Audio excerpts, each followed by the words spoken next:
everybody, it's Phil from Zaid Comics, the writer and co-creator of the upcoming graphic novel Magic Cop, set to launch on Indiegogo in August, and just one half of the two best-looking brothers in all of comics. And today we are back with a comic review in our She, the Way of the Warrior series, looking at Way of the Warrior number 3, coming out from Billy Tucci and Crusade Comics in '94, I believe. At least that's what the cover art says. And this one actually is, which we'll see in a second, it is a double front and back cover. Pretty cool there. And of course you have she looking beautiful. And let's get into this issue, because there's a few changes that happen from the previous issue 2 over to this issue. And here it is, that double fold out, double-sided cover. Pretty good looking there. Now, of course, we have our little intro to catch everybody up, which we've had in the previous issues. And right off the bat here, which I noticed when I read this a few days ago, and then looking back through it, I'm like, man, there's something different about this art, and we'll get into it in a second. We'll see if you guys notice. But here's your credits and the friends. This was actually in the back of my book. But first splash page here, get the full page in there. We see she standing on top of a roof, and a little bit of inner monologue, a little inner dialogue going on here. She's talking about the Earth Scroll, and this is a theme that is woven through the pages of this comic book whenever she has this inner monologue talking about the different elements of the universe, first starting with Earth. Of course, there's earth, wind, water, and fire, which we'll see in the later pages. But there's a it's credited to Miyamoto Musashi at the bottom of the page here, who was a swordsman and philosopher from Japan. And really what this gets down to, I really like the writing here when it's talking about the earth, and how in combat your opponent has a rhythm to them as they move around and strike, and you want to counter that rhythm to an unexpected beat, and that's how you get the upper hand with your dealing with your opponent. And Billy, his writing here is super on point and really makes you think that his mentality as a writer, and really getting into the head of being a warrior. And Billy was in the military, and so he has that mentality and that background, and really being prepared for these things shows off through his writing as we get into this series. It really did in the last fight scene of issue 2, and it does here with Anna's narration. So a beautiful splash page here. You have the ancestors of Anna in the background, always behind her, having her back, which is really great to see in this art style.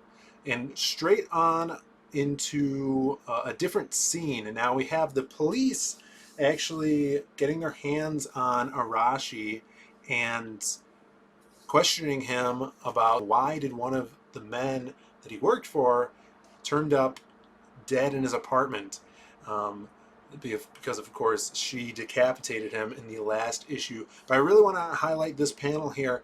It is very pleasing to the eye, and I attribute that to the form that this panel has with the art, which is kind of like that golden triangle. We'll see that on a lot of different comic book covers, a lot of different traditional art, where the form of your image makes a triangle, and it's very appealing to the eye. So even though there's not a lot going on in this panel, it's just dialogue.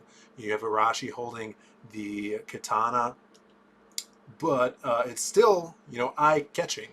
And you have this flat surface here and going up to the point of his head.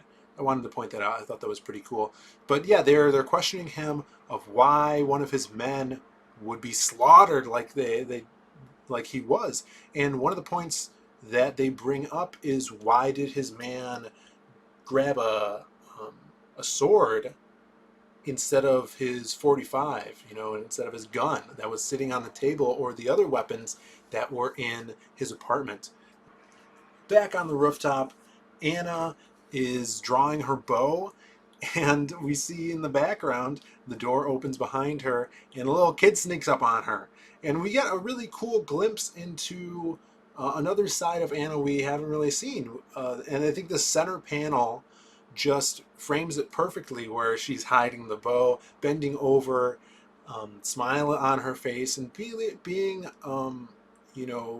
nice to this child, and kind of like, big sister-esque, talking to this little lad. And I really like that panel, because we see that we're always seeing her in warrior mode, or when she's in her day job in business mode.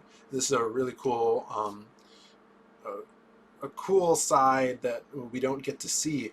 When he gets called back into his house, she has, kind of a flashback to her little brother, and that's why I think Billy was trying to convey that, sisterly side to Anna.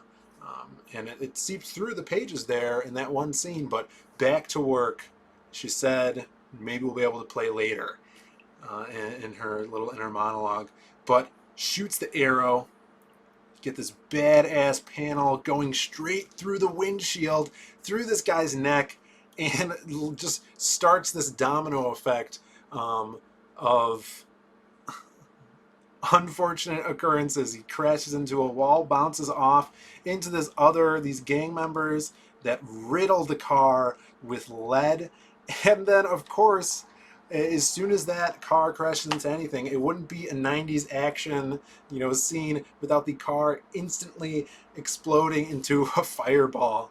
Now, this is where I wanted to point out, because this is what jumped out at me and what was different about the art this time. And I think it was, and I'm pretty sure it is, the colors.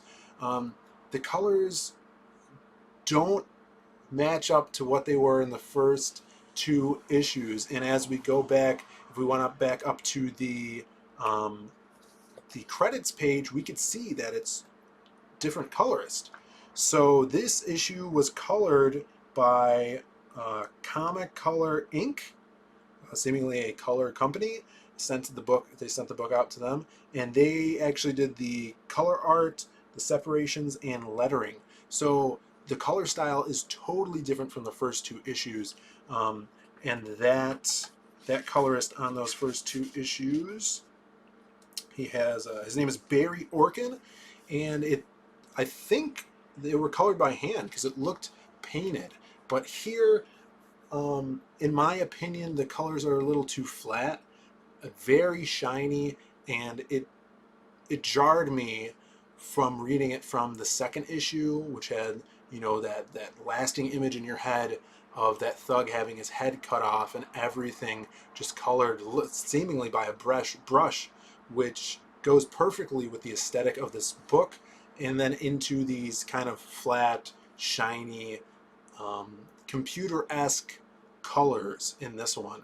So colors really didn't do it for me, but nonetheless, the art and the story are kicking ass so far, with this big action scene in this double page spread, centerfold. Again, Billy Tucci loving his centerfolds, and I mean, I'm loving them too.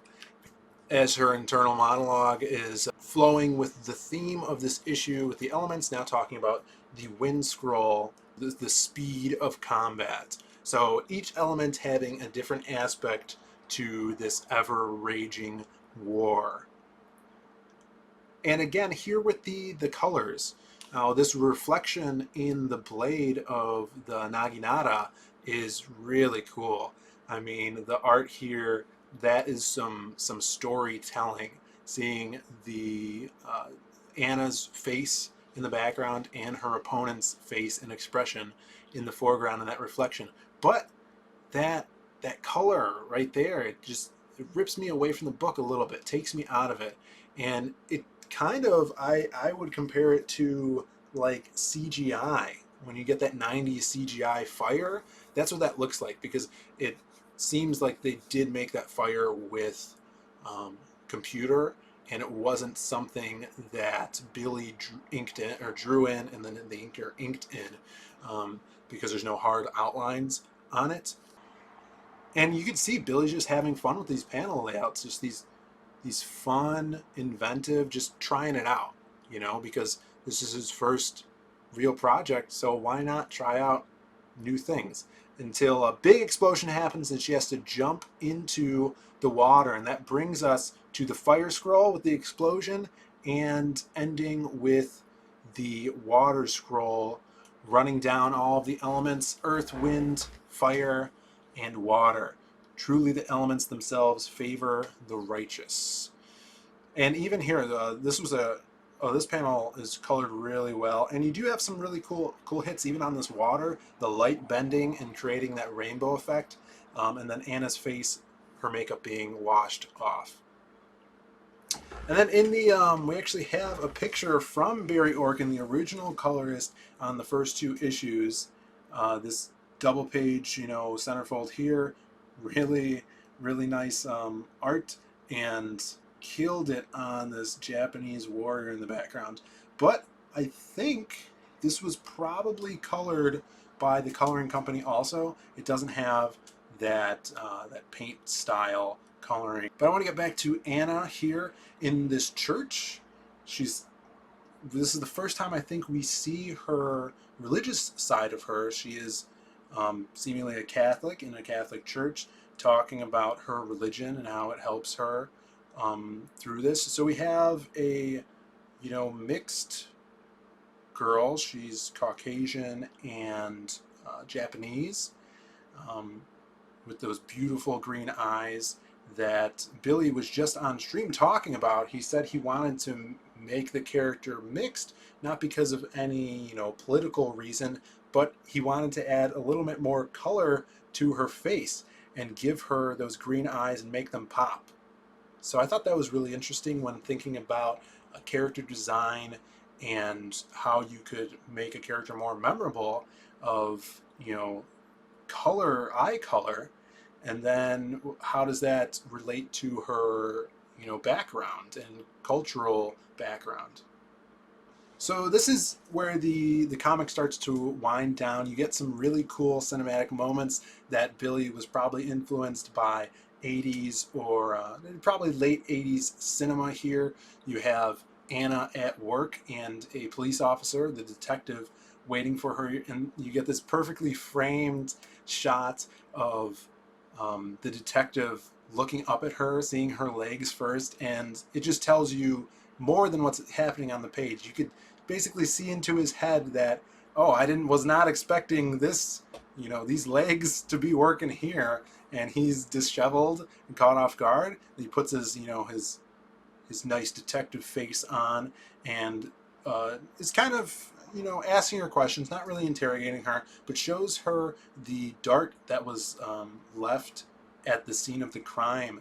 And he asked her, kind of connecting it to her, being like, oh, this was made in Kyoto, and I noticed that your gown you're wearing is from Kyoto. And she denies it. She kind of wants to brush him off because she doesn't want to be involved in any of this.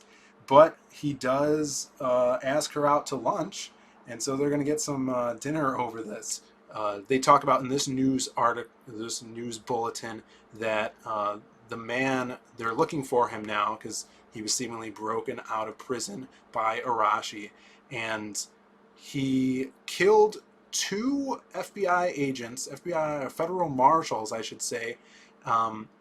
It slit their throats before they could even draw their weapons. So right there, Billy's telling you that this character is, he's bad news. If he has the skills to do that, then he's dangerous. He gets into Arashi's, hideout, and he starts talking to this prisoner, and basically saying that he hasn't had, Arashi hasn't had the best weeks so far. He's had one of his men manslaughtered, and he's got the police on his case. The prisoner here, who I think looks like David Carradine in the shot. I don't know if Billy was referencing him for this picture, but his face looks a lot like David Carradine to me. And the man basically says, "Oh, you want my help? Why should I help you? My prices are really high, and you need someone like me, someone with my talents to clean up this place." And Arashi stands up, and we're going to get a really badass reveal, but he stands up and says, "On the contrary, Mr. Campbell, I brought you here to kill you." And we get this super badass reveal of these sick Yakuza tattoos on him. I don't know how long this took Billy to draw up, and the inker must have been going crazy on this because so much black here. And in the book, let me see, in the book here, if it's color, yeah, it's super dark blacks in my book. On the screen here, it kind of looks, there's a lot of purple in it, but that might just be from if this was scanned in, or the file. But this is super dark blacks, and man, the amount of detail just in this splash page is sick. Hats off to Billy for this. He's really killing it with how he's ending each issue. The textbook way of leaving you on a cliffhanger, or a big moment, or a big reveal, and it's paying off, because I'm taking the crumbs and I'm eating them up. I want to get on to the next issue. Even here it says continued question mark. Damn right. So Billy, that's totally a Billy thing to do. He's got that attitude of, hell yeah, there's going to be a next issue, and you're going to be buying it. So if you guys enjoyed this video, let me know. Comment down below. If you guys are interested in what we are doing here on and at Zaid Comics. I'm a writer, like I said. I'm a writer, the writer of Magic Cop, which is launching on Indiegogo in August. We're just a couple months away, and it's an 1980s fantasy crime book that mashes Miami Vice and Halloween Town together. Lots of magic, lots of hot beach babes and fast cars. So head to zaidcomics.com, our website. The link is in the description below. Sign up for our mailing list, and you can read a 12-page pilot issue, kind of like a trailer set up for our comic, and you'll get a lot of cool updates through there. You'll know when the Indiegogo is about to launch, and you'll get some exclusive perks if you back the Indiegogo and you're part of the mailing list. So I'm Phil. Thank you so much for watching, and I'll see you next time.